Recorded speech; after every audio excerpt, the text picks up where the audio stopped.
एक राजा ने अपने सैनिक को सड़क के बीच में एक बड़ी चट्टान रखने के लिए कहा। चट्टान को बीच सड़क में रखवा कर राजा ने अपने सैनिक को से छुपकर उस चट्टान पर नजर रखने के लिए कहा कि देखना उस चट्टान को रास्ते से कौन हटाता है। लोग उस जगह पर आते रहे और जाते रहे, लेकिन किसी ने भी उस चट्टान को रास्ते से हटाने की कोशिश नहीं की। उस चट्टान के पास से लोग गुजरने वालों में से राजा का कुछ करीबी लोग और शहर के बड़े व्यापारी शामिल थे, और उनमें से कुछ लोग तो राजा को ही कोसने लगते कि क्या राजा इस चट्टान को भी रास्ते से नहीं हटवा सकता। लेकिन किसी ने भी उस चट्टान को रास्ते से हटाने का प्रयास नहीं किया। ऐसा काफी दिनों तक चलता रहा।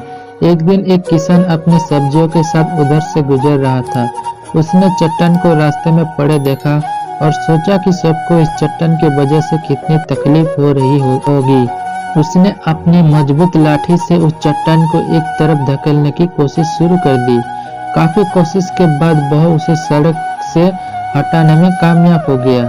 चट्टान रास्ते से हटने के बाद किसान अपनी सब्जियों को उठाकर जाने ही वाला था कि अचानक उसकी नजर एक पोटली पर गई, जो ठीक उसी जगह पड़ी थी जहां से उसने वह चट्टान हटाया था। उसने उस पोटली को खोलकर देखा तो उसमें सोने के कई सिक्के थे, और उन सिक्कों के साथ राजा का एक संदेश भी था, जिसमें लिखा था कि ये सोने के सिक्का उनके लिए है जो इस चट्टान को रास्ते से हटाएगा। दोस्तों, बिल्कुल ठीक इसी तरह हम सबके लाइफ में भी कोई परेशानियां आती है। कुछ लोग उन परेशानियों से बचकर निकल जाते हैं और कुछ रास्ता बदल देते हैं, और चंद लोग ठान लेते हैं उस परेशानियों का हल निकालने की, और ऐसे ही लोग मुश्किलों से संभावनाओं में छिप अवसर खोज लेते हैं।